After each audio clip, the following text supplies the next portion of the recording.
Good evening, ladies and gentlemen, from wherever you are. I warmly welcome each and every one of you, especially those in our mother country, Uganda. I welcome all of you who are in the diaspora, especially those of you who are here in Europe. I welcome all of you who are listening and who are viewing us from the United States, from Australia, from the Arab world, from everywhere in the corners of this world. Good evening. This is me, Henry Gombya, with Tonight with Henry Gombya. I have a guest today. There's been a change. This program used to be in our mother tongue, Uganda, but whenever we have somebody so important like today's guest, we need to make sure that everybody in Uganda and elsewhere understands what we're talking about. Tonight, we have an extinguished guest to us, for Professor Morris Ogenga Latigo. Professor Latigo is formerly leader of the opposition in the 8th Parliament in Uganda, and is also has been a lecturer in entomology and ecology at the University of Makerere in Uganda. Professor, just say hi to all our viewers. Thank you very much, Henry, and good evening, all the viewers of this program. And I'm very happy to connect with all Ugandans and friends of Uganda on this program. Before Professor is on the stool and being questioned by me, we're going to have the national anthem. And after that, we'll have the national anthem of Acholi. Let's have producers the Ugandan national anthem.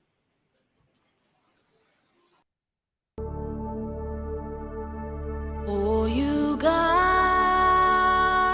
may God uphold thee. We lay our future in thy hand. United,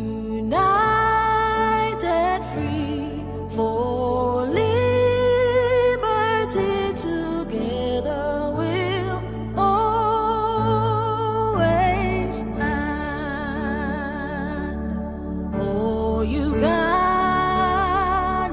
the land of freedom, our love and labor we give,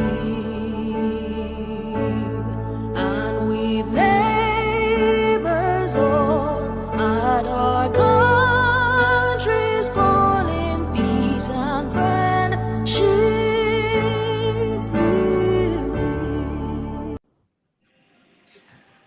We're very thankful for that anthem. Now, let's listen to the Acholi national anthem. Wale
Many thanks for the producers for this wonderful, actually, national anthem.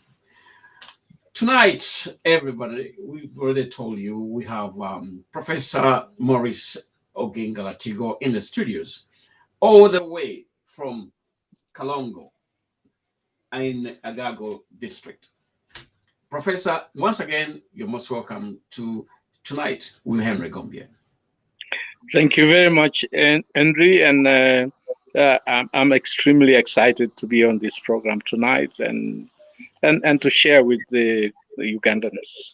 Before we go anywhere in the difficult problems of Ugandan politics, I want to remind Ugandans who are viewing you tonight, wherever you are, the guy we're looking at is one of the few politicians who has survived over 4 car accidents. Normally, when the Ugandan politicians are involved in car accidents, they don't survive. Professor, how did this happen? How have you survived all these 4 accidents? Well, first of all, thank you very much for bringing that very vital aspect of my life so that I share with the rest of our people. I look to what happened to myself first as a test from God, but then also as an affirmation that He has trust and He has goodwill towards me. Because, like you said, the accidents that I went through, I don't know how to describe them. But that I'm here and people see me in my whole piece, except for the scar you see on the forehead. Is simply providence and incredible. 2 very big ones. When I was leader of opposition, we had in 2009, October 10th, right, that accident, everybody died. There was only me who survived. The then Prime Minister, late Professor Apollon Sibambi, came to visit with me and my wife at Kampala International Hospital. And he told me, he said, Latigo, you know, God still wants you to be around and to do something. And then in 2017, I had an accident in Kakogi, really freak accident, but it was an incredible accident. My immediate reaction was the people I was traveling with, and they were all fine, no single injury, but I didn't know I was so badly injured. So I was taken to Nakasero Hospital. They went through the examination. They found I had 4 fractures in the head, 4 of my ribs had broken. The neurosurgeon even got scared of speaking, checking me in the morning. He came and found me seated with my wife, Lucy, and I was talking. And then he started asking me questions that were crazy. If I knew the day, and I could remember, if I knew the car number plate, even if you ask me now, the cars behind, I don't know any of them. I told him the number plate, and he relaxed. I went to South Africa, and the neurosurgeon there, we sent him the details, the medical details. When I went to meet him, he got out of his desk and he said, "You man, you should be dead." And he repeated, he said, "You should be dead." And it said, 95% of people who get your injury die from their injury. The other 5% get meningitis and die. And so I'm not going to do anything on you. I cannot do more than the luck that you have. I will prescribe for you some medicine to grow your nerves, and if you want hearing aid. So I only thank God. I thank those who have been praying for me, Ugandans, my family, my parents who I believe they must be in heaven, and everybody else of goodwill who think that I am worth and I deserve this. Thank you so much. That is a horrible time you've gone through. I don't know of anybody else who has ever been through that kind of time. Professor, let's go now to your time in opposition. As a leader of the opposition, you led the Federal Democratic Party in a FDC in a very, very difficult time. Forum for Democratic Change. Forum for Democratic Party. In Uganda, under very, very, very difficult circumstances. I want you to share with our viewers how your time then was, and how did you get out of it, and how it came about that your very party didn't want you to stand again. Oh, I can start by saying that I led the opposition as leader of opposition in parliament for 5 whole years. Nobody has done that since the 1995 constitution. So I have that record. But I can also tell you that the 5 years, if I have to tell the whole story, will be like 20 years. Because every day was an event and a challenge. First of all, my background and the background of the people where I come from, Kalongo, we're basically DP, Democratic Party. At independence, the first independence member of parliament was Gino Bonyo, who happened to be the father of my wife and a very close friend of the father of Byanyima, because they were in parliament together, and Paul Semogerere. Now, with that background, and then, coming from actually, of course, after the 1986 NRM revolution, we were more or less generally confined to the opposition, in a sense. We had the war in the north that we were against, and we had to fight for it. And yet, we needed to move forward as a country. So, when I joined parliament in 2001, my background and all our activities was DP. Until, unfortunately, when Paul Semogerere was retiring, we were hoping that the late Sekweyama would lead the party. And if he did, we probably would still have a very strong DP. Unfortunately, the late Sekweyama died in a very freak accident coming from Kisubi side. And we had difficulties holding the party together until we reached a stage where we said, what do we do? We had agitation also in NRM. We had agitation also in UPC. And so we came together in 2005 and formed the Forum for Democratic Change. That time, Dr. Besigye was outside the country. And when we did that, our first national conference, we took it to South Africa, Stellenbosch. I was an interim leader, interim deputy president, together with the late Sam Njuba, together with Salam Sumba, with the Besigye as party president. And so then we went into the election of 2006, and I got elected. Sam Njuba got elected. Salam Nsuba didn't get elected. If Salam probably got elected because she acted on behalf of Besigye when Besigye was out of the country, the chances were that we would have elected Salam Musumba as leader of opposition. But then I got elected. Now, the question I had was, how do we move from here? Do I write my own history in the politics of Uganda, bearing in mind the things that I know, the things that I aspire for? Do I uphold the commitment that led to the formation of FDC? And you know, the thing about Forum for Democratic Change is the party slogan, one Uganda, one people. And that to me is a very strong driver.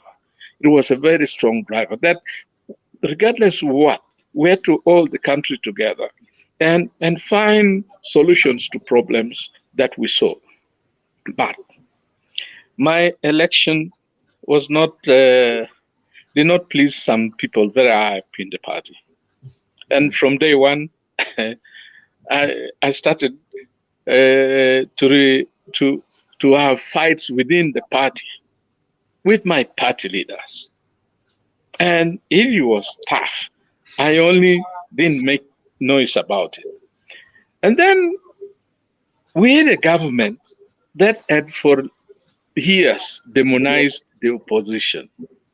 And yet it was forced to open up and have a multi-party dispensation. And I asked myself, how do we deal with President Museveni, with his mindset and his approach to things, and the country, the way they see the opposition? So I had to create a balance. And Henry, it was not easy. We had occasions, for example, when we would in Parliament stand out and say, this is the right way to go. For example, the deployment in Somalia. My party didn't want it. Crispus Kionga, whom I knew when he was in exile in Nairobi, was the Minister of Defense. He came to me, to my office, and said, Latigo, what we are doing is an agreement, a regional agreement. I said, bring me the documents. He brought me the IGAD protocol, the African Union. So Uganda had already committed itself to providing a peacekeeping force in Somalia. That night when I got the documents, I left the office at 2 a.m. I did a brief for everybody. I called the next meeting. I said, this is the purpose. What alternative do we have? The members, the opposition in Parliament, and I had very wide counsel from people like John Kawanga, Ben Wacha, Cecilia Ogwal. They said, we cannot digress from the commitment that has been made by our country. And when they said that, they said, you go and prepare a statement. I went and prepared a statement, and we read the statement supporting deployment in Somalia. Let me tell you, Fono Pondo and the NRM were extremely disappointed because they wanted to demonize us in the eyes of the West, that we were against it. The other significant challenge was the Commonwealth Conference. The one that in Uganda, is that the one? Yes. Her Majesty the Queen was going to come, and she was to address Parliament. And our party members, including some people who are now in ministers in the NRM, were against us welcoming the Queen. It was tough. And I said, look, the Queen is not a politician. No. She's head of the Commonwealth. She's head of us all. If John Major came here, we could boycott, but not the Queen. No. In the end, the opposition stayed in. We welcomed the Queen in, and we built a lot of respect for the opposition in that regard. Of course, we had to fight things that were even some of the things that are opening to the opposition now. There was this issue of the PRA. I don't even know, is it People's Redemption Army or something like that? It was a horrible thing. The now Prime Minister was made to read a statement making false claims, and I stood up as leader of opposition and I said, you used to have a lot of you gave Milton Obote a lot of hope. I can understand his disappointment with you, and your statement, we are not even going to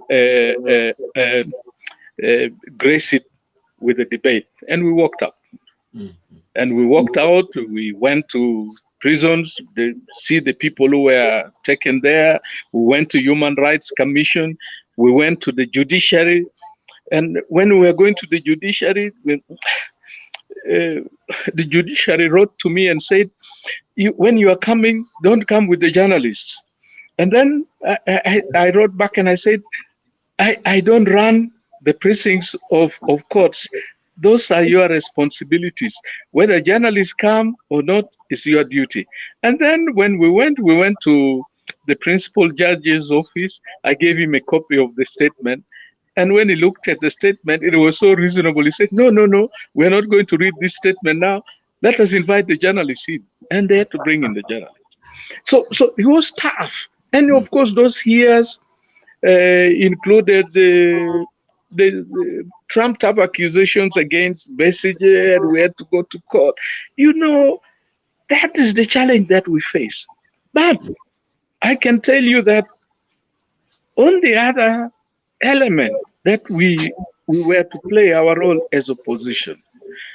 Me as leader of opposition, every year when the president makes a State of the Nation address, I have to make a statement in reply.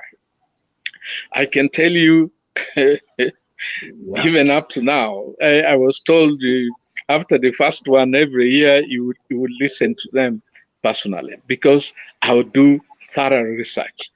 My shadow ministers would do thorough research, and whatever we presented on the floor of the House, they were really things that were not politics, but that were leadership, and would have helped the country if our politics is not full of vain people. But yes, we survived the 5 years. I have no regrets at all.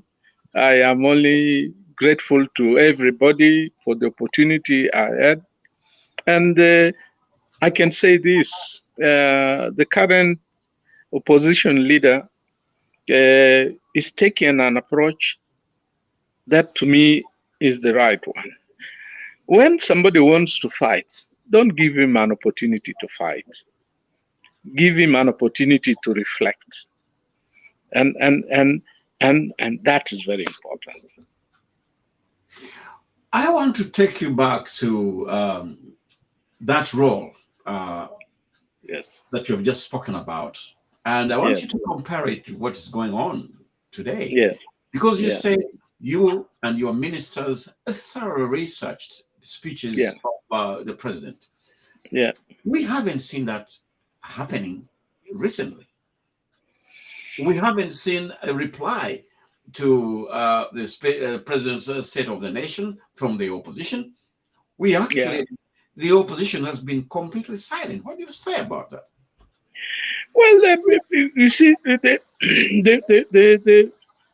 the unfortunate situation that the current opposition falls in is that they came out of an election which was more acrimonious than even ours. An election where the level of brutality, it was so painful to some of us who have always had hope that one day Uganda will move beyond enmity and petty violence and hatred. And they came out of a politics where even when they had legitimately won, their victories in the places they won became serious causes of anger and abuse of power. And so I can only sympathize with my opposition people in parliament, because in that environment, the focus will be how do you hold your people together? How do you rescue those like the two MPs who are incarcerated in jail? And that preoccupation takes away the very time you should have to even think more positively and to be more creative and to be more intuitive. So I don't want to blame the opposition. But not only that, even the government itself, if I ask you, can you, Henry, tell me anything, whether on roads, on agriculture, on health, as a policy and as a program that government has clearly spelled out and has started implementing this year? It is not there. We just seem to be in total confusion with the excuse of COVID and still smarting from an election whose outcome cannot be changed, like Donald Trump. In 1986, Professor Latigo, I was Yes. on the steps of Parliament House when Yoweri Museveni was being sworn in as president of Uganda for the first time. Yes. The words that I remember very clearly, because I was very, very near him. Yes. This is not a mere change of God. Yes. We are bringing fundamental changes. Yes. The time that you've spent in politics since then, do you see this as having been fulfilled? Well, first of all, Henry, unfortunately, at that time, as an actually we were the vanquished, and I would have very negative sentiments, but I've remained rational because I'm a scientist. I take myself out of events to see it clearly.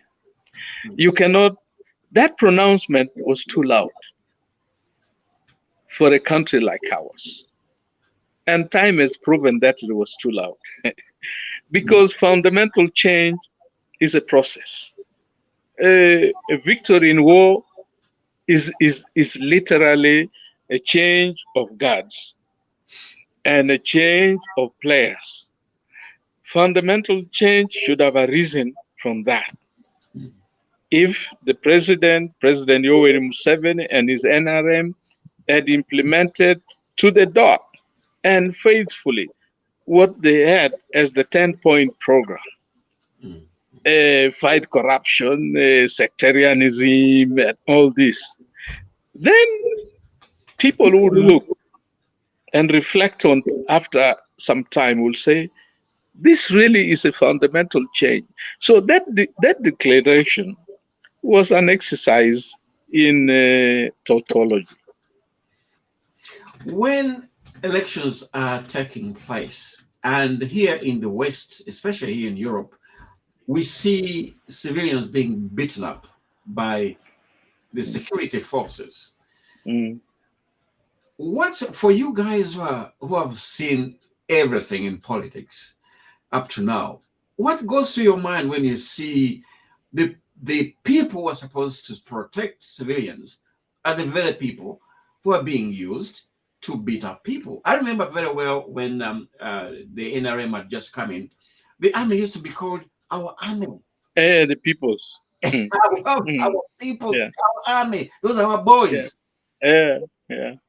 Now, when the beating up of people simply because they're going to support Latigo, who is in opposition, what goes through your mind, and how can this be changed? Extreme pain.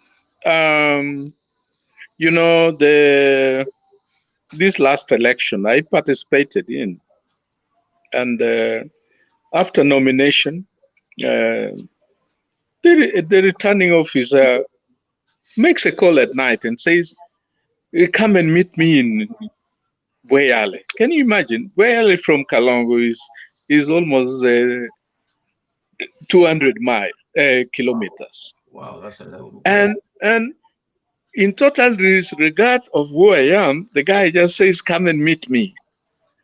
And I said, no, I cannot come at night. but I'm coming to Kampala. And I go to Kampala and I talk to this guy and he starts saying, oh, I need this. He needs money. And then I said, you come home. And he got scared. He thought I had put a trap. Then eventually I sent the messages he sent me to his junior people. And I told them, this guy, if I didn't think he's a young man with a family, I would have gotten him fired. But talk to him. I don't want his blood in my hands. He will find his fate somewhere. And then when I'm in Kampala, you remember the Kayunga incidents when no people got shot. I was in Kampala.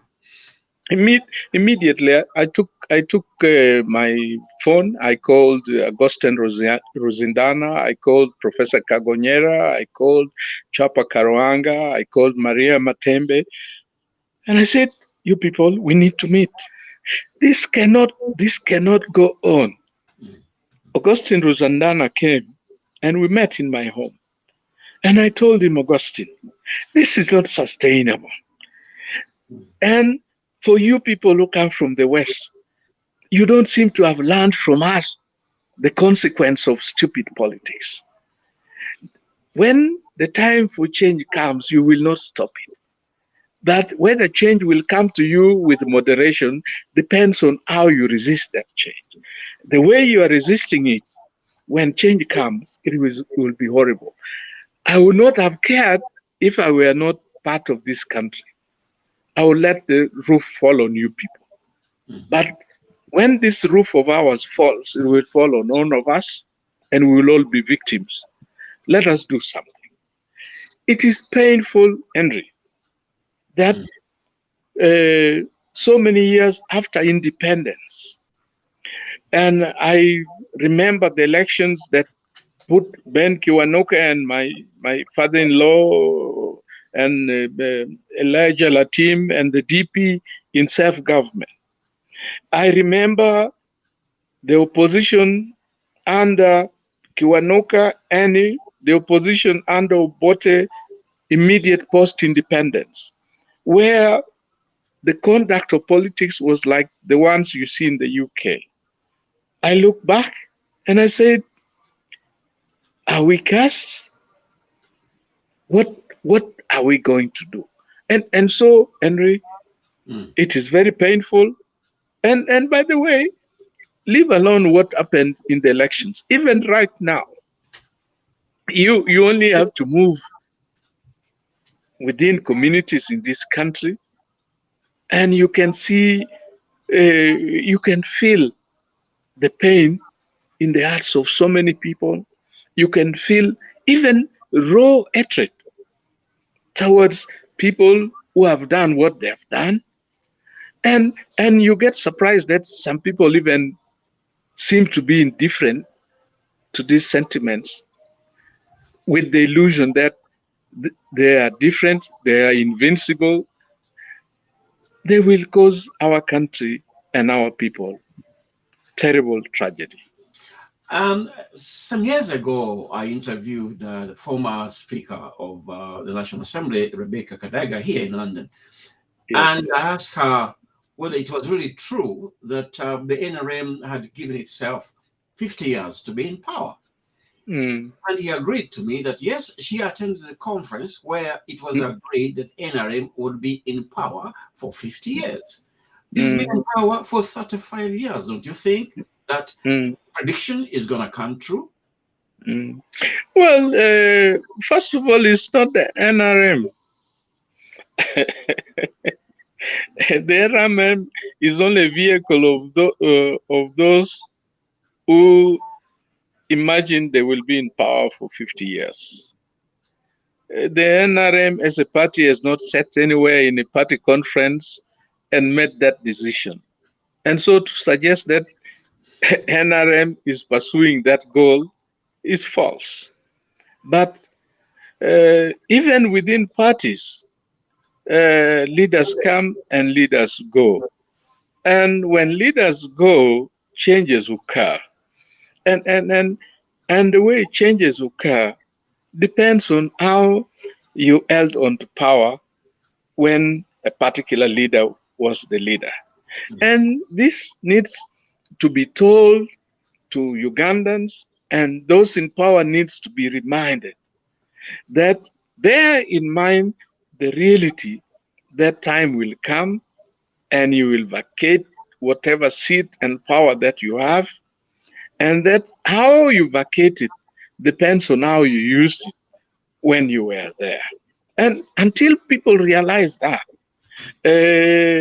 everything, the 50 years, it can even be more than 50, but it is not possible that it will be 50 years. I can guarantee that. Because if the mess that happened in the last election, if the youth sentiments that I see now continues, the youth will kick us in the butt come the next election or even earlier.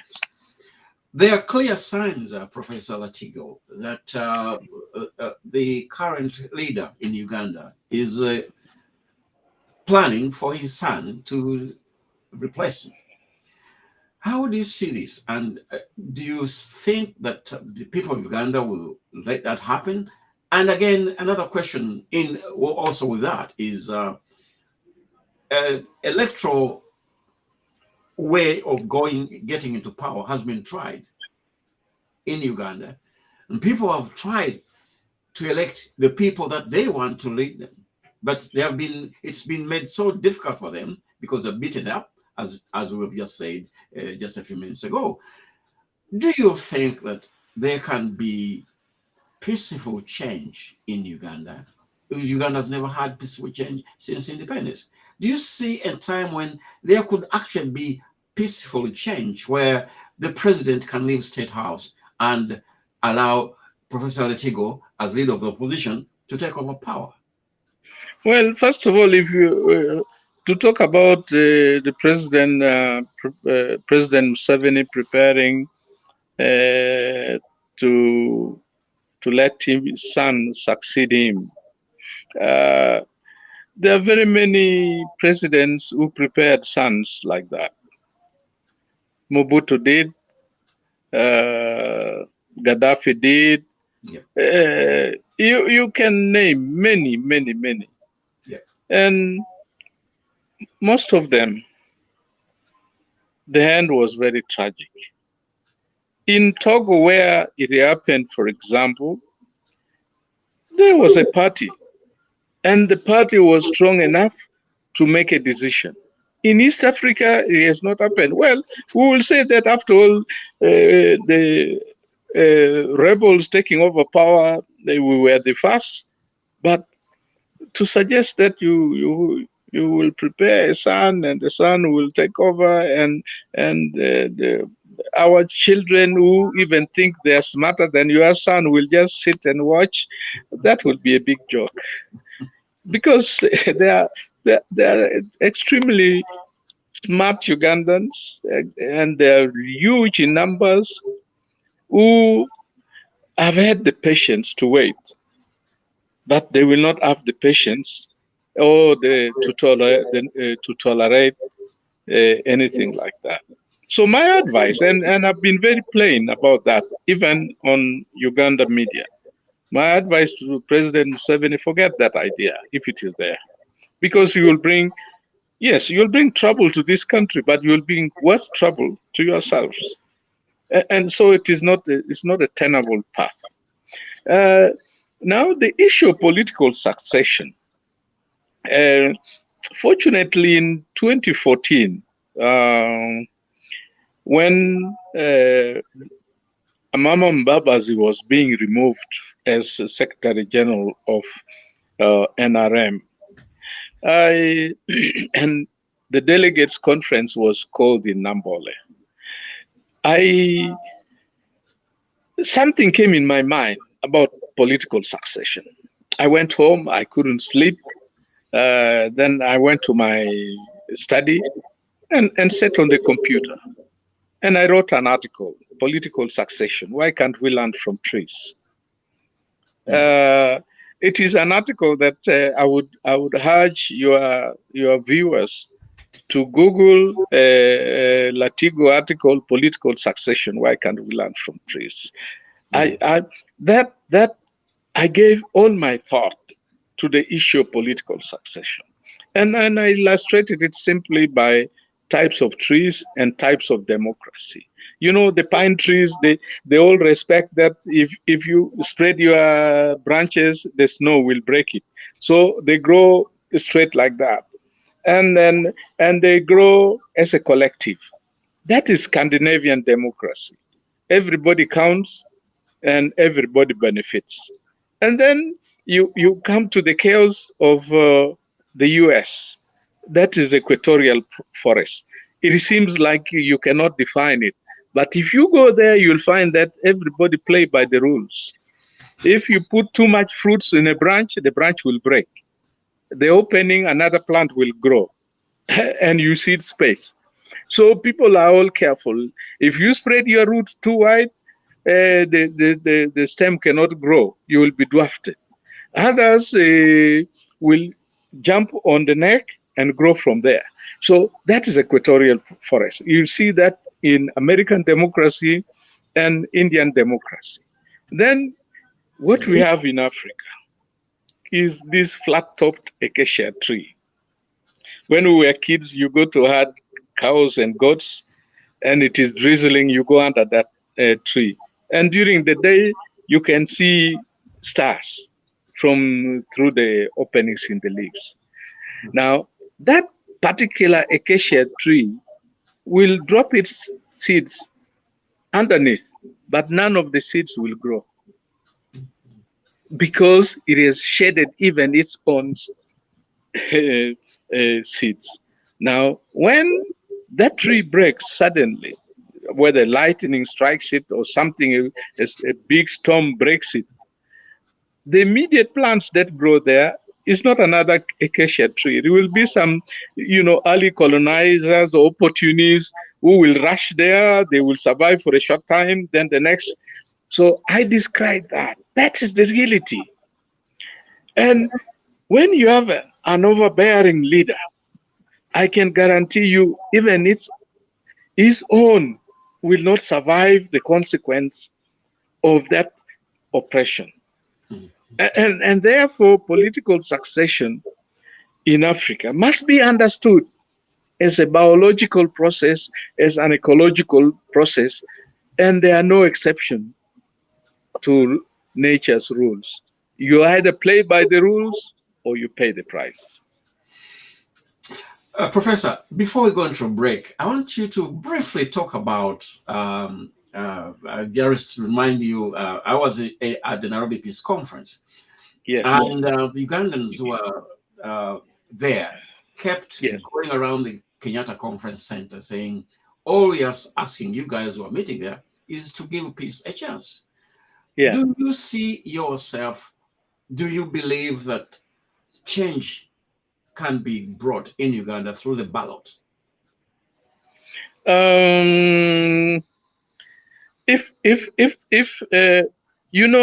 That question I was asked one time, and my answer was to illustrate it with the story of the kids who were the bird, and they went to an elder and asked the elder, is this bird alive or dead? And they pushed the bird behind them, hoping that if he says it is alive, they would just break the neck of the bird and present a dead bird. Or if he says it is dead, they would present a live bird. And the old man gave the simple answer, said, the answer to that question is in your hands. The answer to that question is in the hands of Ugandans. It is in the hands of those who are holding power. If they take the path of peaceful change, there will be peaceful change, there will be democratic elections, and Uganda will move on. If they choose this path, that one I can guarantee you that if we are lucky, we will go through it in violence, but be one country. If we are not lucky, we'll end up like Somalia or Libya or Iraq or some of these countries. And so the answer really is in the hands of those in power. Now, the only role we can play is to speak out. People fear to speak out, but some of us have an obligation by virtue of our age and knowledge and expectation of the people to speak out, and we will speak out.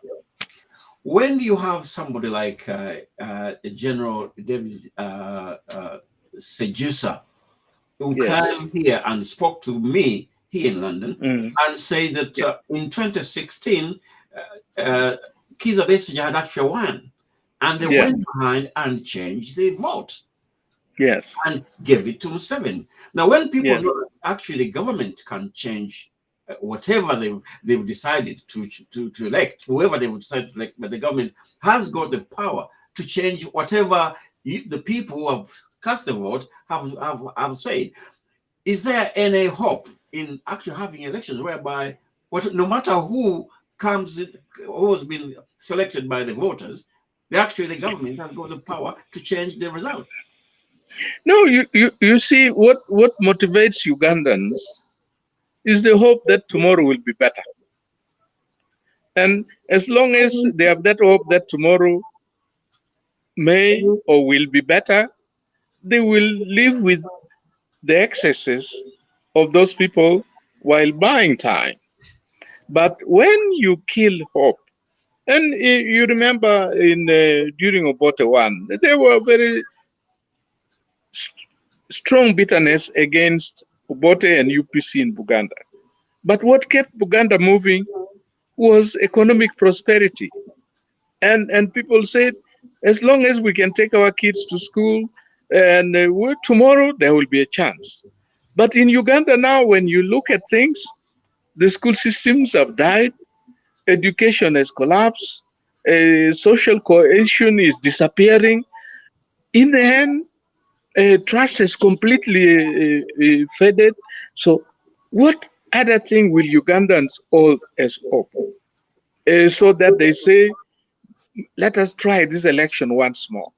Because once they believe that there's no point going for election, the next thing which will be left is violence. Thank you so much, Professor. Let's take a 5 to 10 minutes break so that you can have a cup of tea. And when we come back, we can talk about your profession, agriculture, which is a big issue with Uganda. And I would like all our viewers to know about what you say about the agriculture in the country. Let's take a break for 5 minutes. Thank you. Thank you.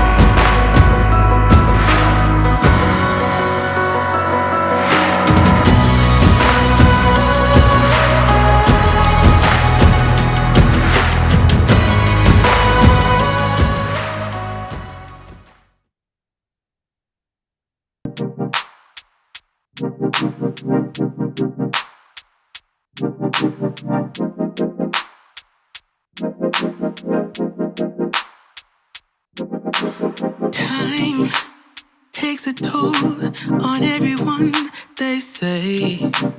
Time is merciless, it won't wait for us to change.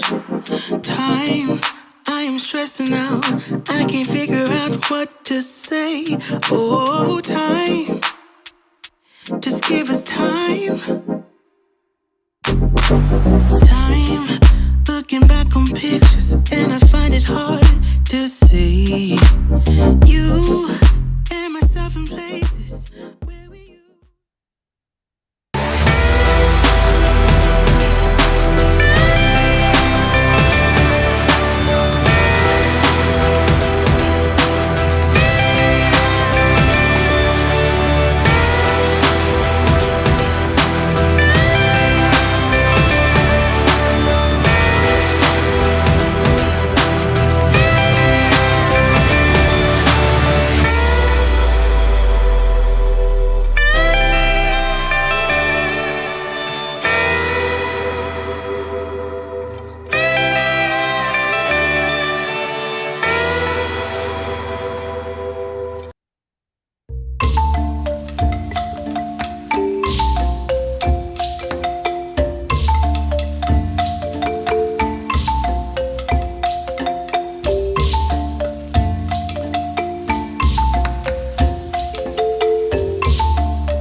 nsolo nga bakuba olukiiko lwabwe okusala entotto engeri gye banaasobola okweggyako omubira wa mpologoma eyabalumba mu kibira kyabwe neyefuula kabaka waabwe ewatali yadde olukusa okuva gye bali.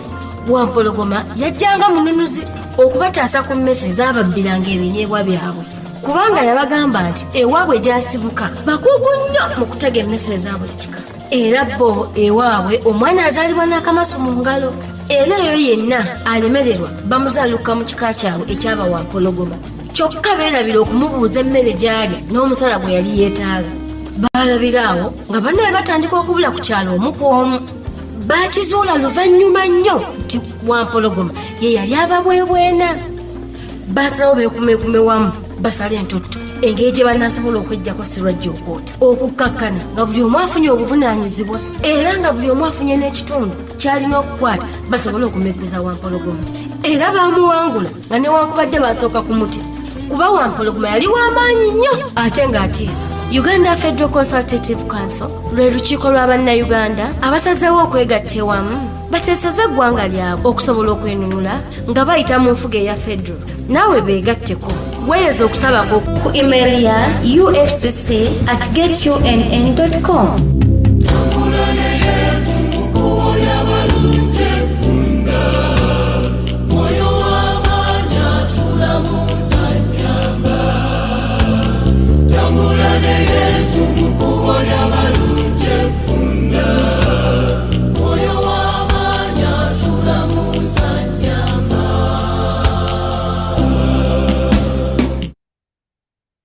Dr. Andrew Takome Kaira was born on 30th January 1945 in a small town known as Nkokonjeru in the Uganda region.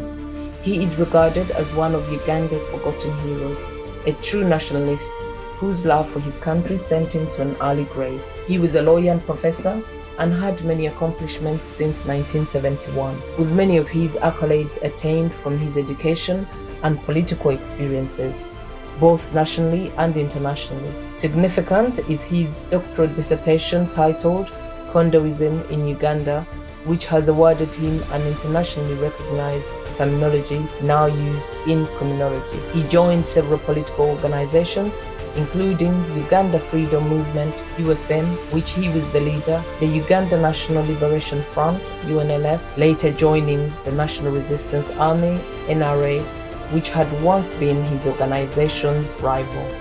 Dr. Kaira is regarded as one of Uganda's forgotten heroes, a true nationalist whose love for his country led to his premature death. He was just 46 years old when he was assassinated on 6th March 1987 during a dinner with his close friends and 3 female acquaintances. His killers have never been brought to justice.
Yes, we welcome all you, our viewers, back to the studios, and we hope that our professor is also back. We are with Professor Morris Ogenga Latigo, a professor of entomology and ecology, and also a prominent Ugandan politician. Professor, before we go on the agriculture project, which I'm really interested in, I want to ask one little question, more political question again. Yes. Ugandans have had hope every time there's been change. That change has come, and it's for the better. I remember very well when Sorry, a call disrupted me. Okay, let me repeat again. Ugandans have always been hopeful when there's been a change. I remember very well in 1979 when Idi Amin was overthrown. I remember very well let me start with 1971 when Obote was overthrown. I was disrupted. Can you hear me? Professor, can you hear me? Okay, studios, I don't think Professor is hearing me. Let's take another break and see how we can change the situation.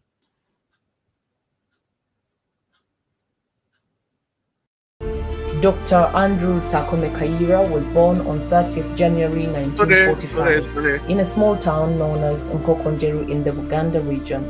He is regarded as one of Uganda's forgotten heroes, a true nationalist whose love for his country sent him to an early grave. He was a lawyer and professor and had many accomplishments since 1971, with many of his accolades attained from his education and political experiences, both nationally and internationally. Significant is his doctoral dissertation titled Condoism in Uganda, which has awarded him an internationally recognized terminology now used in criminology. He joined several political organizations, including Uganda Freedom Movement, UFM, which he was the leader, the Uganda National Liberation Front, UNNF, later joining the National Resistance Army, NRA, which had once been his organization's rival.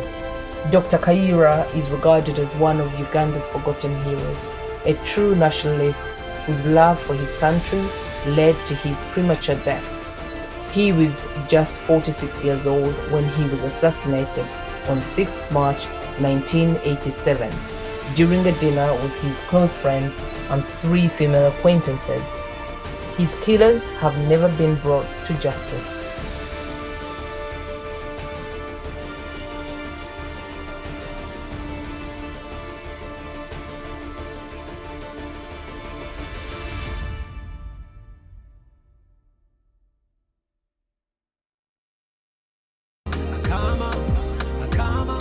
Bannayuganda wuliriza akaama UNN TV yatuletedde olukiiko lwa UFCC Uganda Federal Consultative Council.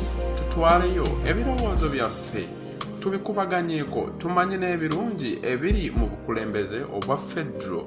Oyo yenna avumirira enfuga eya federo manya mulabe wa ggwanga, n'olwekyo eggwanga omutali federo obuyinza bubeera bwa mukulembeze oyo yenna ow'amatwale, so nga ate mu federo batulaga nti obuyinza buddayo ku muntu wa wansi.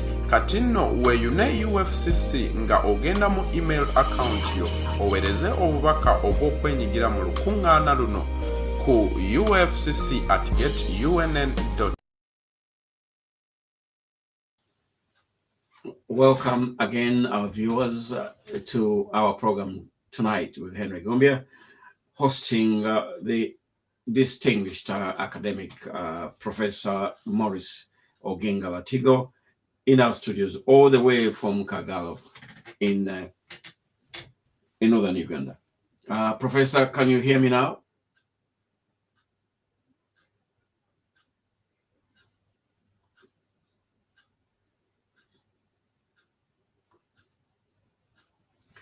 We still have a bit of here and there in our, but to set it out quickly. The professor has been very, very vocal about what's going on in Uganda in more than nearly an hour that we spoke to him. He's told us of his time in opposition politics. He's told us what he tried to do and what he couldn't do. He's told us also about his 4 accidents, which came and nearly cost him his life. And it's not very easy. It's not normal for a politician to be involved in 4 accidents and survive. Most of them died. As far as I know, I had a friend of mine, Brigadier Gad Wilson Otoko, who we were with here, went to Uganda, was involved in an accident after being invited to go back and join the government, was involved in an accident and died. And so many people have died. So the professor has been through all of that. He's still alive and he's still fighting on. So as soon as our production team works out what's preventing him to come back, we'll have him back. And meanwhile, I'll ask the production team to put us again on a rest, and we'll get back to you once the professor's back. And these are some of the photos in which Professor Ogenga Latigo's car was smashed, and he came out alive, and he's still with us today. This is really wonderful. It's God really has a purpose for this gentleman. That's another picture you're seeing on the TV is now another one, a car accident in which Professor Latigo walked out live. Can you imagine somebody walking out of that kind of accident? And here we see him with his family, and it's nice that this is a wonderful gentleman. I've met him here in London and we've spoken, and he's such a wonderful gentleman, wonderful politician.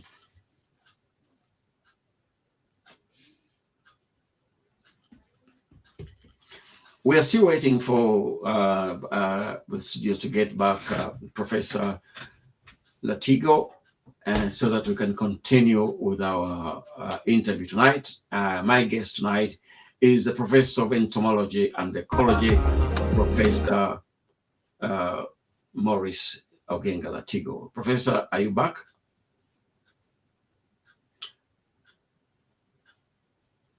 The professor is not back yet, and we'll hold on as yet, and we'll show him what's happening in the background. We'll show him, and we'll ask him questions about Uganda federal system that we are trying to encourage Ugandans to follow. And maybe as a very experienced politician, he will give us a view when he comes back. Professor, we are waiting for you. The moment you come back, we'll get on with the program. And we have questions about the federal status or federal system of government in Uganda. And many other things. So we are eagerly waiting for you to get back, and we get on.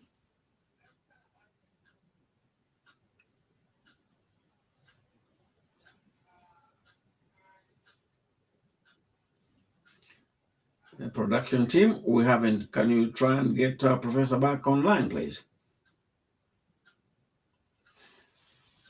Viewers, excuse us. You know the problems in Africa. Maybe he lost his Wi-Fi, I guess. But we'll try everything we possibly can to get him back online and finish the conversation.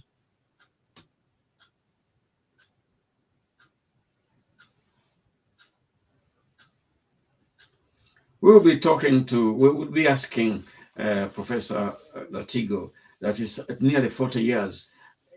We have been nearly 40 years under the leadership of Yoweri Museveni. And most of our viewers believe that the ballot alone cannot and will not remove Museveni and Musevenism. So we want to know what he thinks about that as a seasoned politician himself.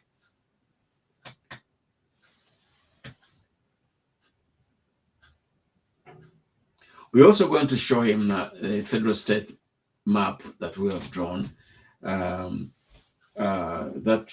presents Uganda, well, that was present in Uganda since 9th October 1962, and were handed as an independent Uganda by the former colonialists.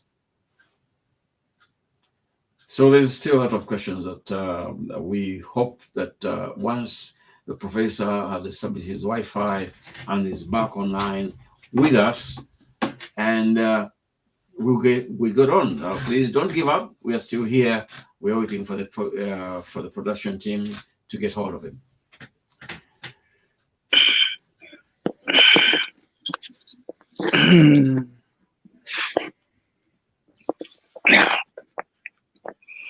Oh my God, Professor, I can hear your voice, but I can't see your face. Oh, yeah, but the picture is the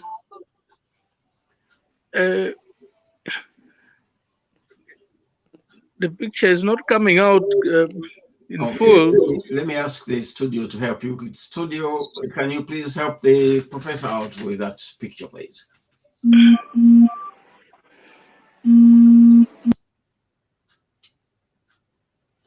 Ladies and gentlemen, all our viewers, please hold on and bear with us. We are trying our best to make sure that Professor Latigo is back with us, and I'm sure we'll get back to him as soon as we possibly can.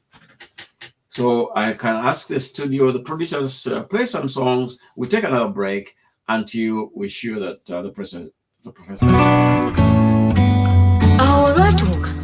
Bawansolo nga bakuba olukiiko lwabwe okusala entotto engeri gye banaasobola okweggyako omugwira wa mpologoma eyabalumba mu kibira kyabwe ne yeefuula kabaka waabwe ewatali yadde olukusa okuva gye bali.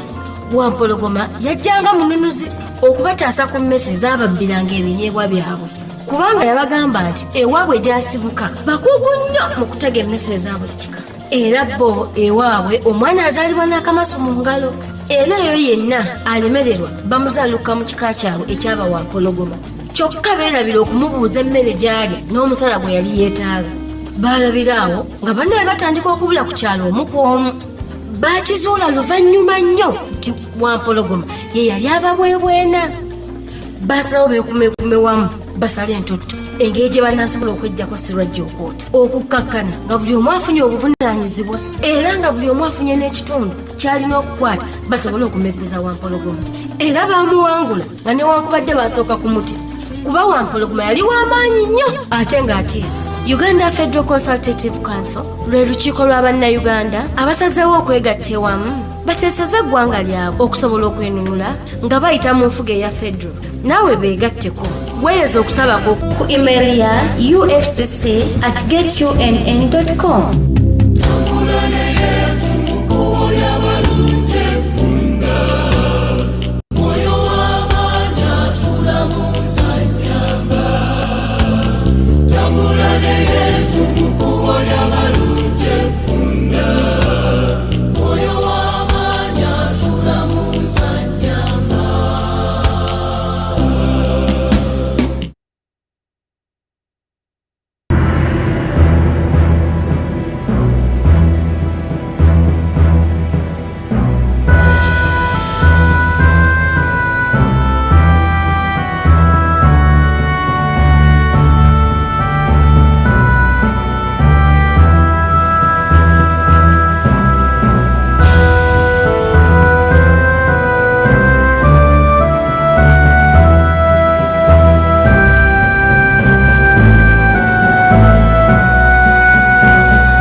Good evening again, our ladies and gentlemen, our viewers. We have the professor here today. Professor, can you hear me loud and clear? Yes, I can, and I'm sorry for the mishap. So there was a local call, and it cuts off the. The Wi-Fi. Yeah. Okay. Yeah. All right. No Yeah. problem. Let's go, Mhm. Professor. There are some questions straight away here. It says Yes. it's nearly 40, nearly. I know. I think it's 35 years since UNN came to power. Yes. The question says, it's evident that the ballot alone cannot and will not remove Museveni and Musevenism from Uganda. With your experience in opposition politics, what would you advise Ugandans to do in order to experience political transition soon rather than later? Well, we still have hope that the political process that is playing itself out now will come to a more positive end than the despondency that has been generated over the years. And as somebody who personally, I don't believe in any other alternative other than dialogue and democratic process. My view is that elections are not enough. We have to put pressure. We have to speak out. We have to make demands as But a people. Professor, when you Yes. speak out, you're going to be beaten up.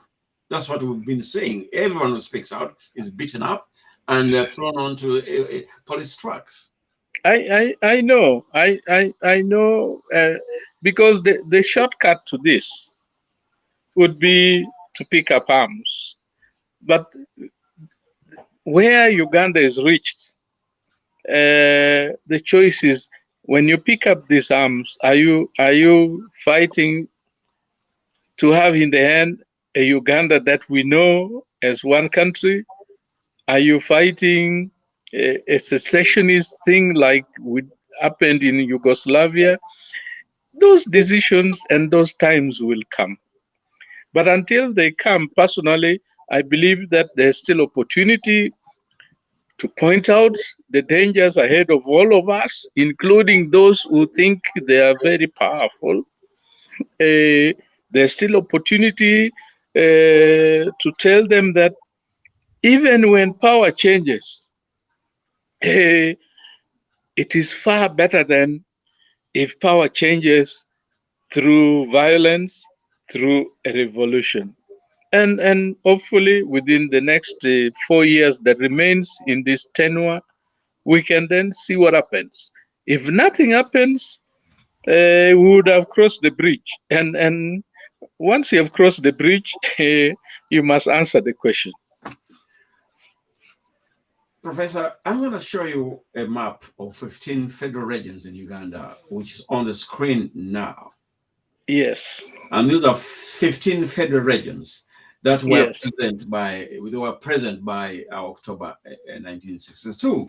At independence. And handed to us as a Uganda by the colonialists. Yes. It's been now nearly 60 years since then, and all these regions that form the core orders of Uganda without experiencing meaningful independence, peace, human rights, except war after war, rigged election after rigged election, murder after murder, and all that hands of self-serving politicians. Is it not time to revert back to the federal system of government, which was adopted from the British colonies in the 1962 Constitution? Well, to be honest with you, the way we have handled our politics, a purely Republican country with districts that have no political power, do not have meanings. I will give you a simple example from the perspectives of my community, the Acholi. Right now, Ugandans, I believe most Ugandans abroad, and even Ugandans at home here, do not know that more than 70% of the oil discovered in Uganda is actually in Acholi. The fact of the matter is that nobody will tell you that there's oil in Acholi. No, you cannot point to a single Acholi who holds a key position of responsibility in respect to oil. In the end, what do you think the Acholis will feel? They will say, if that is the case, let us own this oil as a region and share with Ugandans the way that would be fair to all of us. I thought that most oil was in Karamoja, actually. You sure it is? No.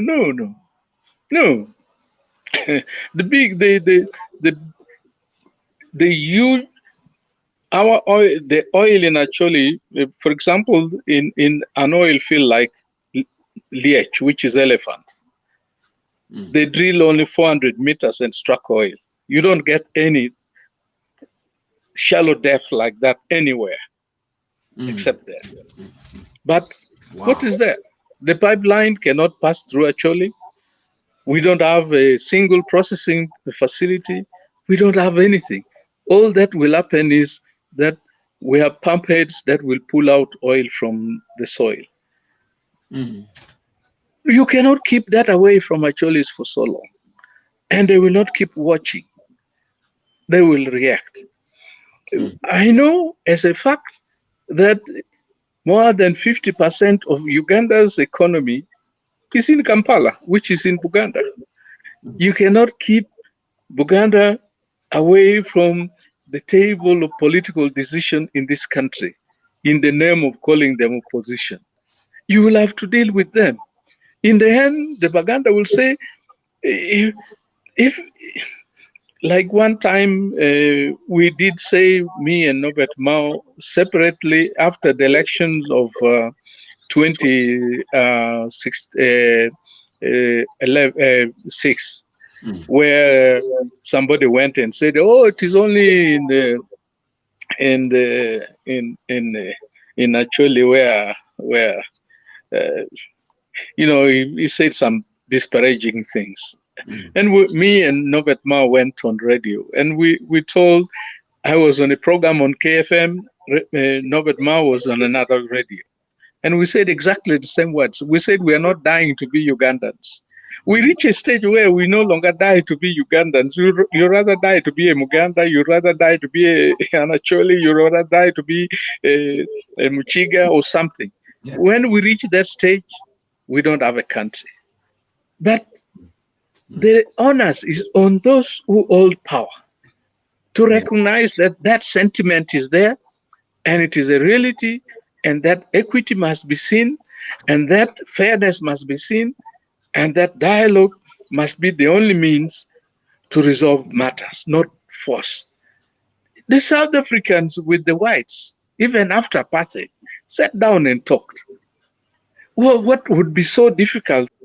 We Africans ourselves, who have been Ugandans, who have had relations. That I come from Kalongo. You know, Matoke was here before the colonialists came. The Arabs brought it from Buganda. And the camp here, the mountain was called Jebel Abub. This was a major transit camp for the Arabs. We had that relations already. But why do we squander it in the name of holding power, in the name of being mighty, and we trample on a country which is, there are no better spirited people than Ugandans. They will forgive any moment that you say, I'm sorry. And they will say, let us move on. And instead of appreciating that and capitalizing on that and building heaven on earth, our leaders think Ugandans are stupid and they can do anything with them. It is not sustainable. Thank you so much, Professor. I think let's put those politics at bay for the moment and we go and discuss agriculture. Professor, yes. I was born in Bulemezi, near Bugema, Where Yes. I think university, that's the university. It's now a university there, but that's where I had my early education. Yes. And my father had everything in terms Yes. of fruits, in Yes. terms of like mangoes, like papayas, like Yes. everything mentioned it. Yes. That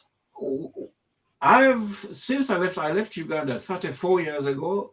Since then, I've had one child here. Mm. And when I told my daughter that, oh, these avocados, we used to grow them, and she said, how can you grow them? You can only get them from supermarket. You know, so I told her, no, we actually grew those. Yeah. And we never had to buy tea. And my daughter Yeah. said, tea? Yes.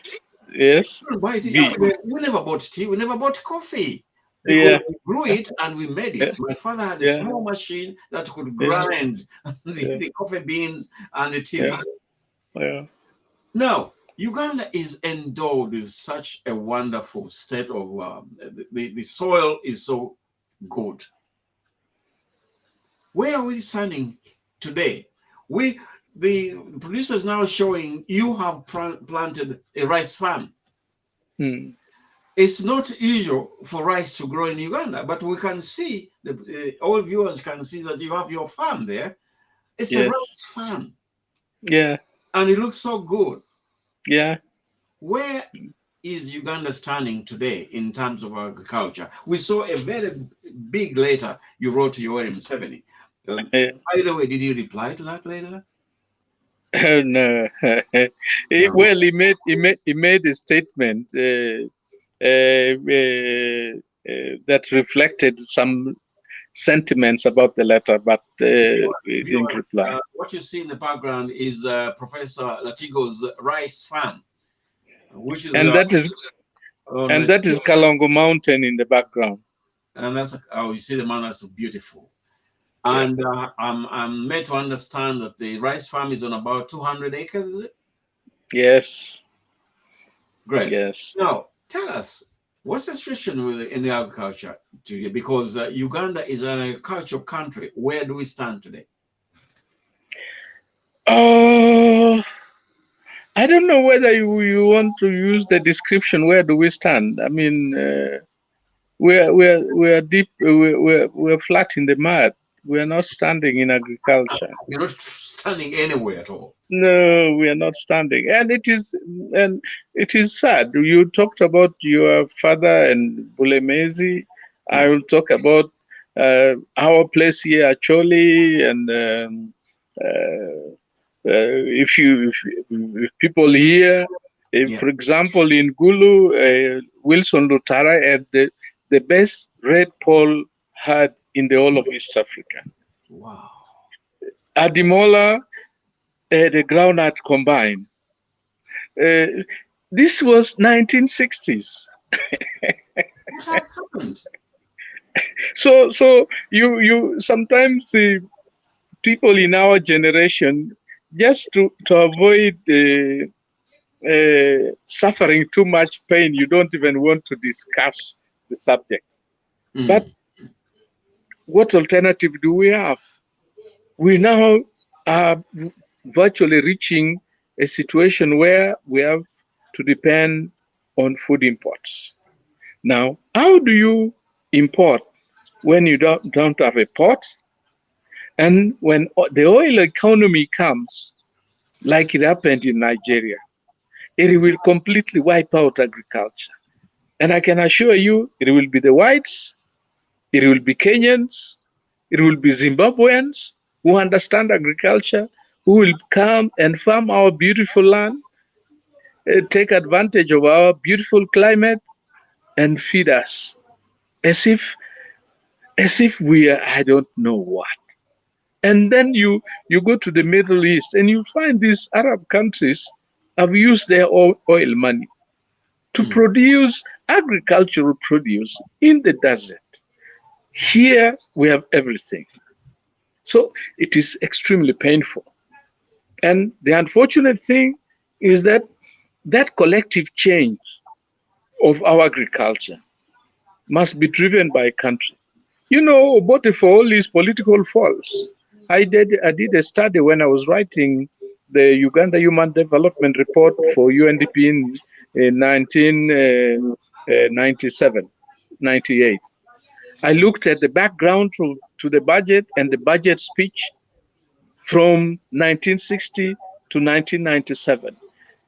During Obote 1, the national budget, 20 to 26% would go to agriculture. Over the last 15 years, 2 to 4% of the national budget would go to agriculture budgeted. But then after appropriation, 70 to 80% of the funds only will be transferred. And where does it go? Workshop, headquarters, everything. As you see this picture, I'm writing a proposal. I'm now free of politics. I have time to do agriculture. I have to borrow money from the bank. If you know how much my interest rate will be, 25%. And they'll give me a grace period of 2 years. We killed the cooperative bank. Uganda Commercial Bank was created to finance development in Africa. Uganda developed in Uganda. Nationals, Uganda Development Bank to take care of industries. Where do we have? You go to Egypt, a desert country, it has 3 agricultural banks. You go to China, there are agricultural banks. You go to Malaysia, there are agricultural banks. Where is ours? And even if, Henry, you came back and you want to farm, where will you get the kind of fund? Because agriculture is a life. You got to nurture it, and you must be given time to nurture. That means you have to have low interest loans, long-term loans, so that you have time to build. It is just mind-boggling. And then when you go to our agricultural training, it is even more tragic, because go to Kawanyolo University Farm and you see the machinery there, and you say, what is this training about? So it is a real disaster. And I'm very sorry, and I feel very bad, because we could for agriculture. They didn't have anything at that time. If we put money in agriculture, let us put 40% of our budget in agriculture for 10 years. Come and ask me how Uganda will be. But why can't we do it? Because we are more easily going to put money for LCs, every LC1 to get 100,000 Uganda shillings to buy votes. We are going to put money in funding grenades and imprisoning people who have different political views. And these are all wasted resources. Professor, we've seen a lot of money being bandied around in Uganda. Yeah. We've read about billions being handed over to us. Or which, to me, or to us here in Europe, it makes us believe that there's a lot of money in Uganda. Now, if Uganda can have that kind of money where some people are being given billions to start businesses, why can't this money be given to farmers, local farmers in Uganda? Because if you give to a farmer like me in the village, you create self-reliance, and you kill the dependency that informs our politics. So you must keep people dependent, and those who do your bidding, you reward them, so that people then turn to you and say, either I go with him or I have no future. And in the process, as we discuss agriculture, sometimes I look at our leaders, they're like farmers who eat all the good seeds and expect to harvest. You will never harvest anything when you have eaten the seeds you're supposed to plant. Professor, you have shown the viewers your farm when you said it's about 200 acres. That's a hell of a big land. Yeah. Now, how do you encourage other Ugandans? Most Ugandans have about half an acre and an acre to go certain food. Because here in England, for example, I've visited so many farms, and when somebody is say a pig farmer, you won't find 10 pigs. You find 10,000 pigs. Yeah. If somebody is a sheep farmer, you won't find 10 sheep. You find 20,000 sheep. Yeah. How, in your experience, can we encourage farmers to get in a kind of cooperative where they can grow bigger rather than small? No, you see, for our country, we sometimes imagine that you can do agriculture without doing education. And in that disconnect, you can put all your money purportedly in agriculture and the money remains there.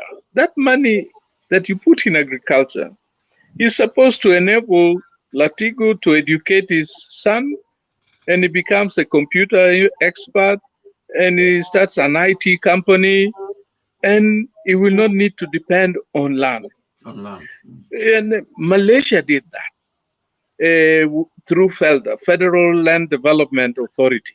Yeah. And President Museveni sent me to Malaysia with ministers in 2012.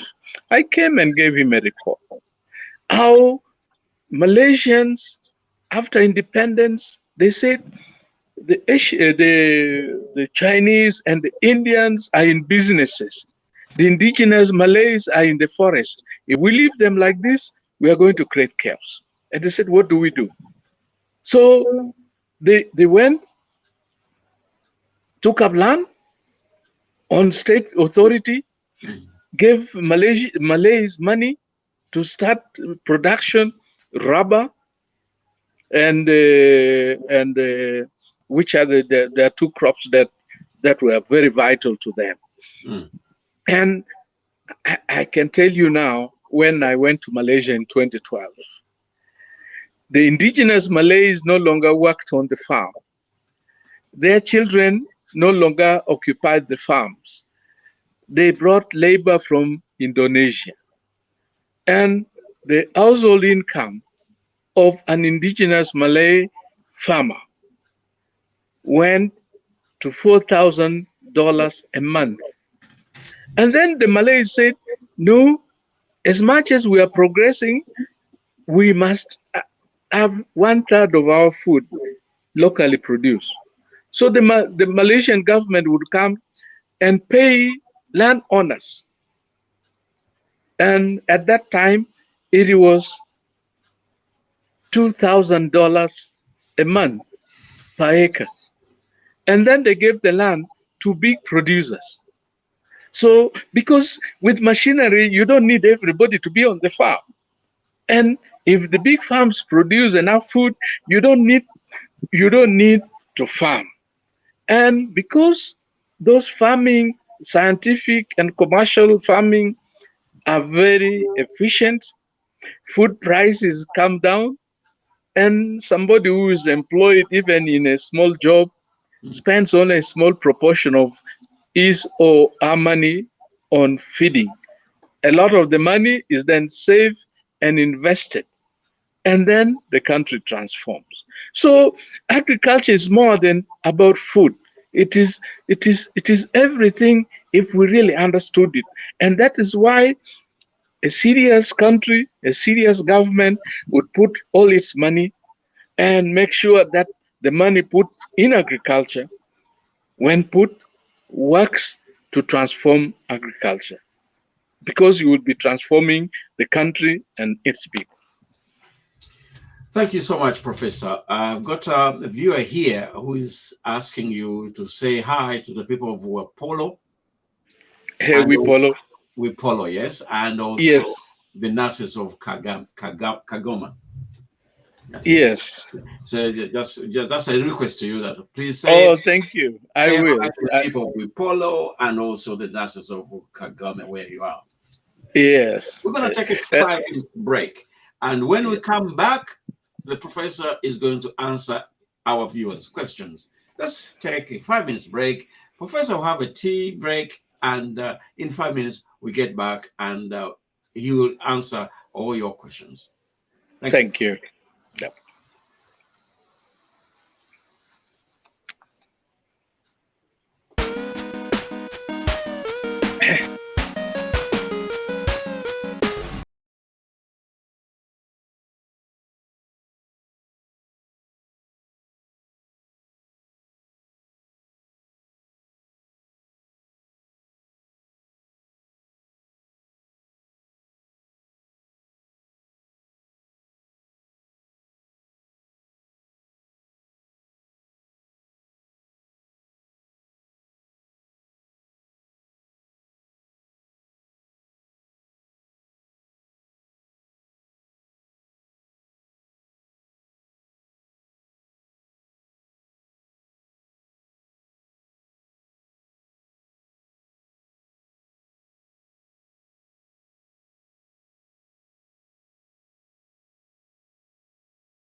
If I am rich, it is because I worked for everything myself. I feel very proud. That's why I don't care about anybody.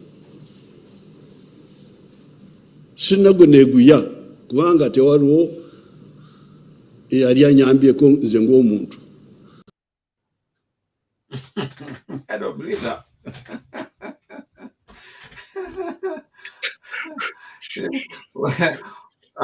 Professor, when did you hear that clip? Yeah.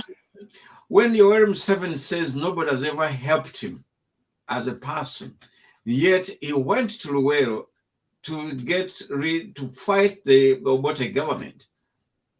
Is he really sincere now?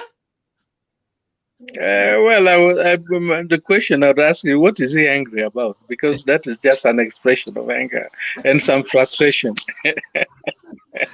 Okay, producer, thank you so much. Ladies and gentlemen, all of our viewers tonight, we have a distinguished guest in the name of Professor Morris Ogenga Latigo. He's been telling us about his experiences as a leader of the opposition and also as a very experienced agriculturist. It's time for questions, and producer, give us the first question, please.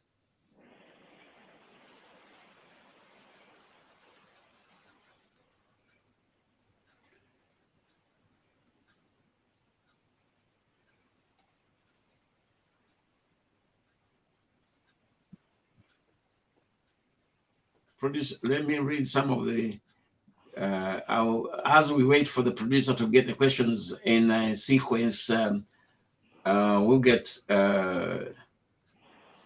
Tugume Julius says, as indigenous Ugandan, I appreciate the job well done by the UNN TV and entire team. And they say, let me go down through this program. Philip Mogi says the whole of Uganda is in total mess. It's like we need to demolish everything to zero and start fresh. It's only the stupid game of politics flourishing everywhere, which is so dangerous. And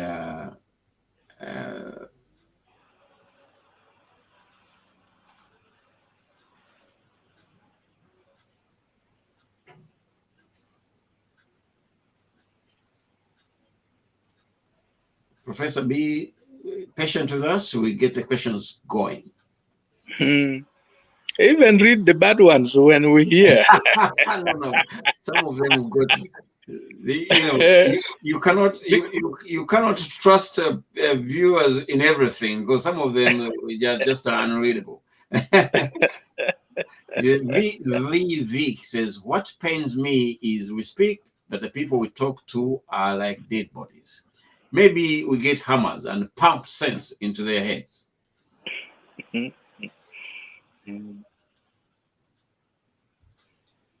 Professor, I was inside there. We are more frightened than you people who are outside. When we are in NRM and in that army.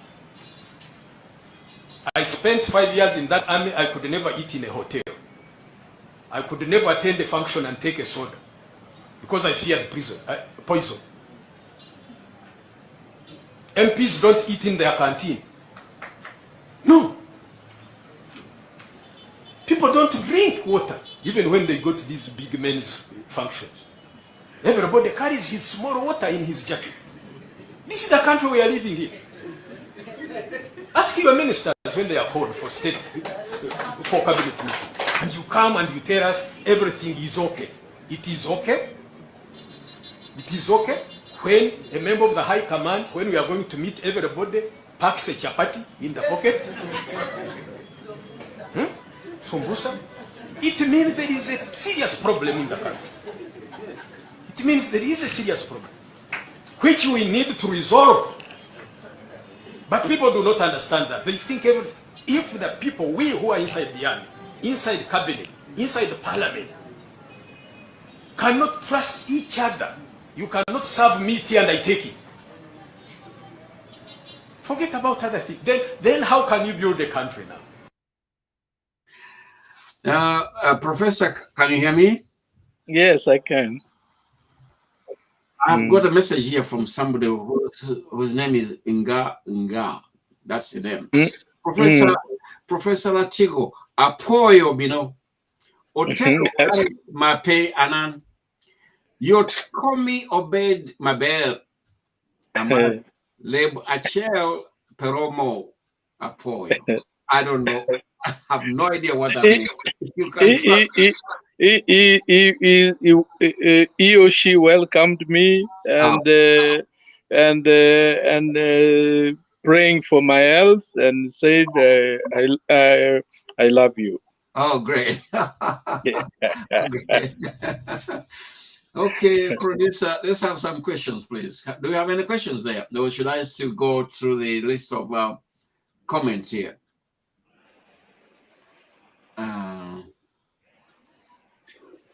Let me take this opportunity to thank our presenter, Mr. Henry Gombya, and our guest, Honorable Professor Latigo Morris. Thank you so much to come to the program, and thank you so much what you have done for Uganda, and also for your struggles to make a better organized Uganda. But my question is, as UNNians who are struggling to have the better organized Uganda, and you are seeing only the way how Uganda is going to be better to have the federal government. So my question, are you willing to support all the steps to bring that that idea true about to have federal governance in Uganda? Two, and then we are having the UFCC, that is the council which are going to bring all Ugandans to come together to bring the ideas. Are you willing to join that that council, because you have a lot of knowledge which can help out to have the better organized Uganda? Thank you so much. Yeah, thank you very much.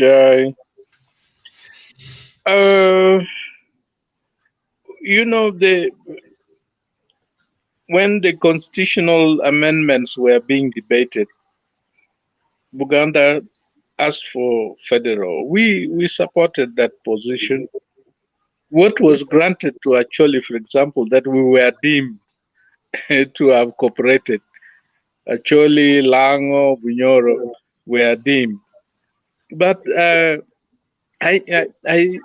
saw the Uganda where Acholi was its own region and its own single district council, and Buganda and its kingdom. I absolutely have no problem with constituting a Uganda where we are governed by federal rule, provided all of us can accept that from now onwards we work together, we do things according to what is established in law, and that we respect the dignity of everybody and every community and ensure that there's equity. What I would not want to do is to ask for federal out of desperation. I'm somebody who, when I was leader of opposition, the diplomatic community nicknamed me perpetual optimist. I live by hope, and I live by pushing. If the reason is bad politics, let us clean the bad politics and see what happens. Because even if you move to federal and the central government is still bad, I can guarantee you they will mess you up. Ethiopia went federal and then at war now. So federal, because we are disappointed, is not useful.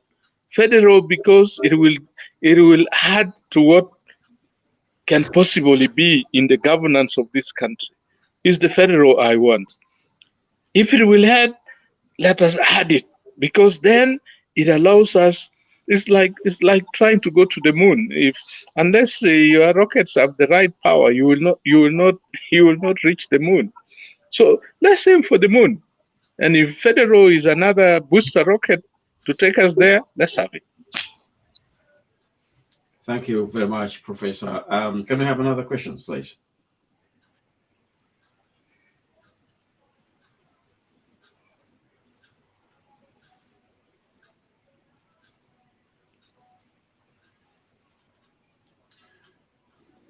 Good evening, Mr. Gombya and Professor Ogenga Latigo.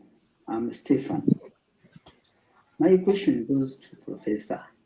if a person has reduced everybody in the country to begging, can we still wait longer? I'm a farm also. Thanks. Did you hear the question, Professor? Yes, I did hear. You know, I will start from the question: can we wait any longer? It's not about waiting. The better question: are we doing enough? And what more do we need to do? I would welcome all the suggestions on the gaps that we need to address and what more we need to do. And like I said earlier on, the biggest element in the politics of Uganda now is fear, where you find people in leadership even fear to tell the king that he is naked.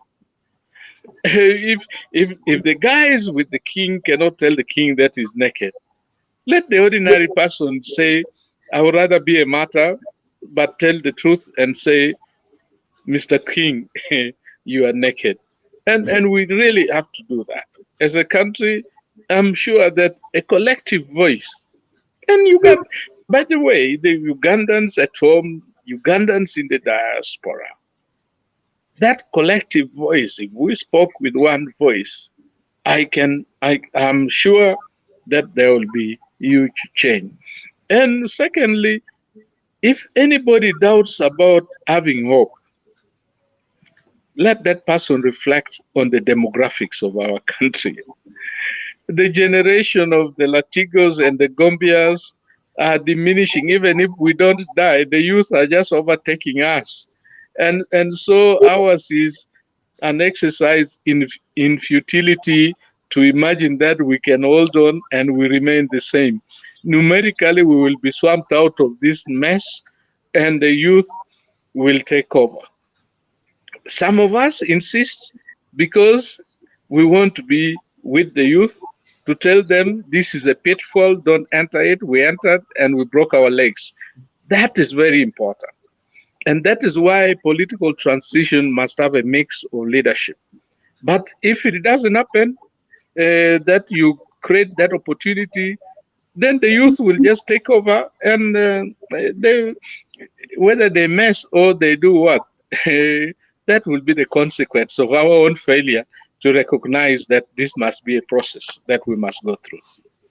Okay, I have a question from Vic. He says, Professor, I read your document on agriculture. How can we get food sovereignty, yet we are now embracing barren seeds, GMS, which you cannot replant? What is your take on these seeds vis-a-vis food security? Actually, I think it must be something about GMOs. GMO is not a substance. GMO is an outcome of a science. The vaccines, the COVID vaccines that that has saved lives and reversed the COVID pandemic is a product of genetic engineering. So genetic engineering, like nuclear technology, is not the problem. It is the application. If you apply it for a good cause, it will help you. Henry, you know, you're from a coffee place. Yeah. When we got the coffee wilt disease, if you were to use the conventional crossing and then looking at the offsprings and selecting, it will take you probably 70 years to overcome the problem. But now we know the genes that are in a coffee which is resistant. All we do is use genetic engineering and move that gene into another coffee that we like, and the problem is solved. So this fear about genetic and GMO was a wrong nomenclature. I one time when I was still in Makerere, I gave a paper and I said, the problem with GMO is not the science and the product, it is the naming. because the name is so big, nobody understands it. And when we don't understand, we begin to fear. So, and otherwise, there's absolutely no problem.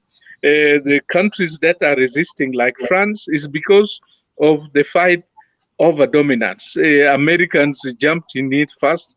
France was left behind.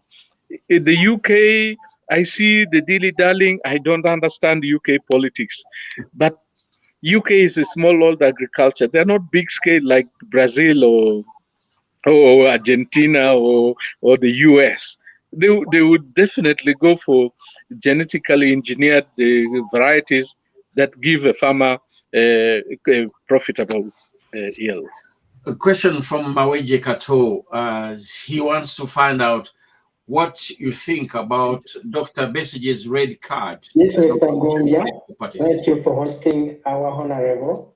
Okay, there's another one online. Just listen to the one online now. I have two questions for Mr. Latigo. Yes. Okay. Yes.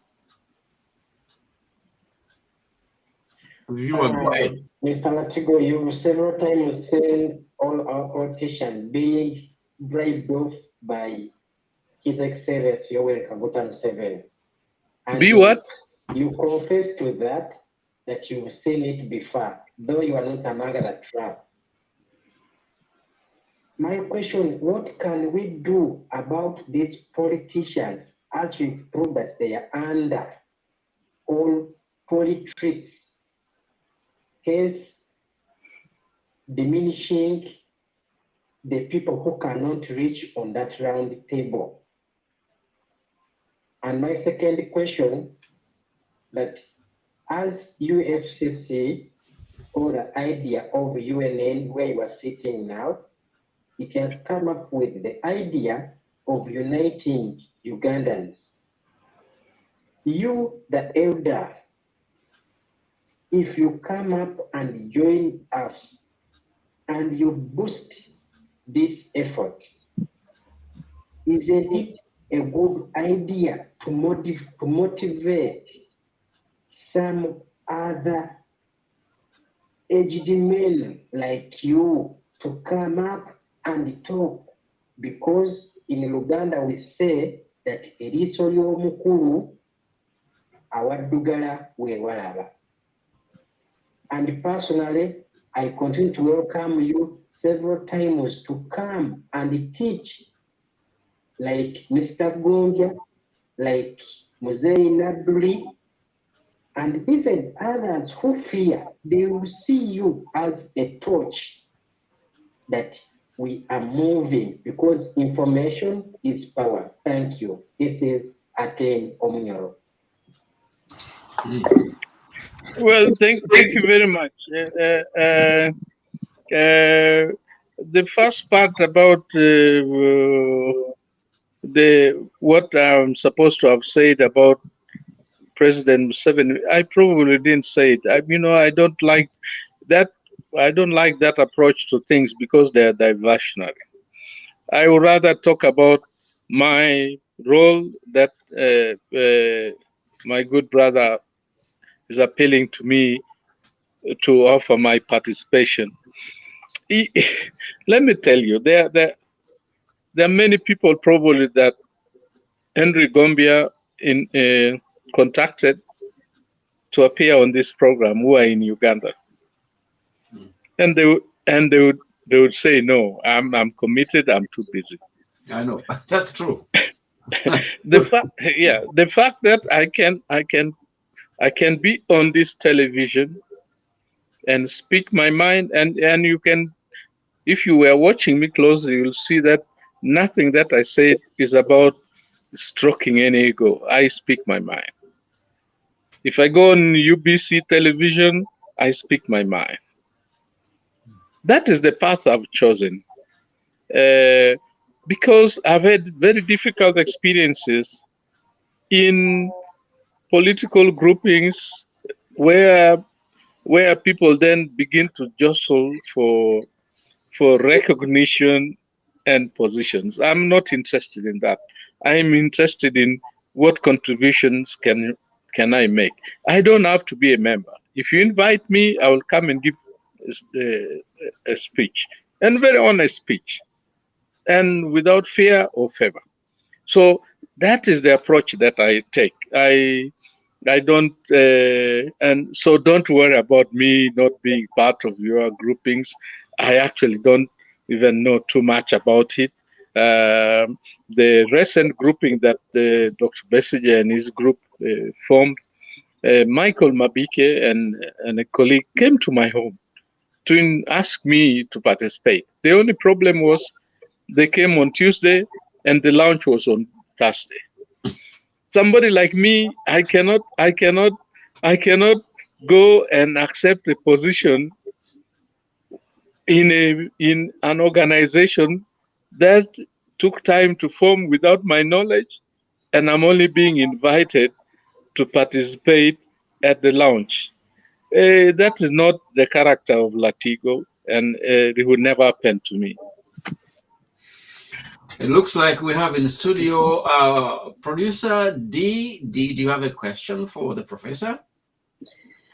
Yes. Firstly, I want to thank the both of you for this program, as the matters that we're speaking about or that have been brought today here are things that are important to our livelihood, to the people around us, and are important for what Uganda can be, but solely to the big picture, what Africa can be and what we can offer the people. So I want to, my gratitude to the both of you for having this show and the immense knowledge, Professor, that you've brought to us today.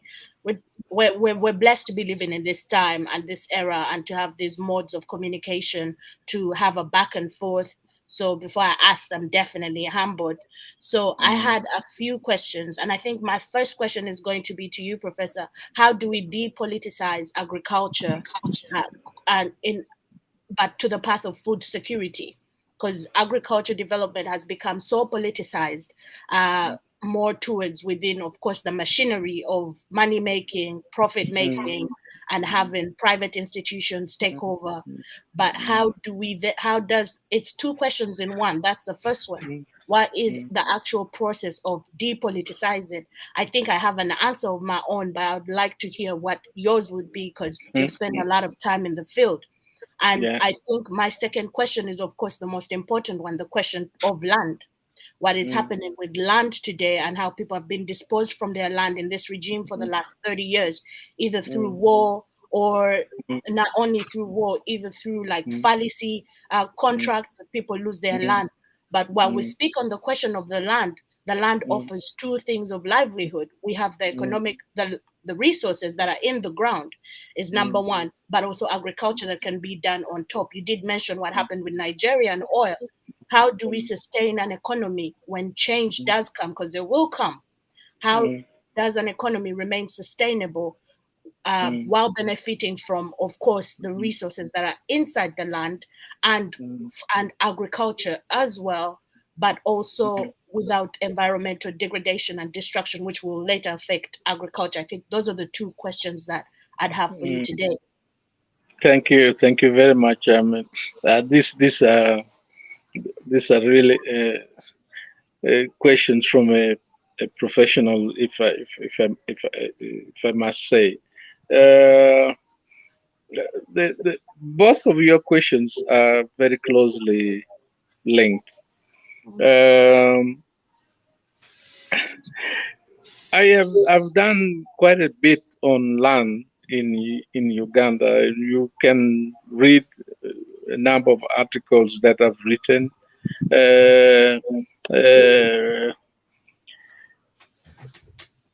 The problem that we have in Uganda, and for me this is the saddest bit of it, is that everything about land in Uganda is about ownership. It's not about use. And because it is about ownership, those who have money will acquire land because they want to own it. Now, in Denmark, the farmer will farm. But if you don't qualify to be a farmer, you can own that land, but you'll not farm it. You'll rent it out. And if our focus was initially on use, rather than ownership. I can tell you then when government says you must use your land to grow cassava, government must support you with the resources and the knowledge to grow cassava. In other words, then the role of government will change from being what it is now to being a facilitator of use of the land. The tragedy that I've seen us fight over land is more related to the tragedy of neglect of agriculture. If agriculture was being done the way it was being done in our times when we were growing up, nobody would fight over land. First, because you probably on your land get enough income to sustain your family, to grow them in society, and therefore you don't need extra land.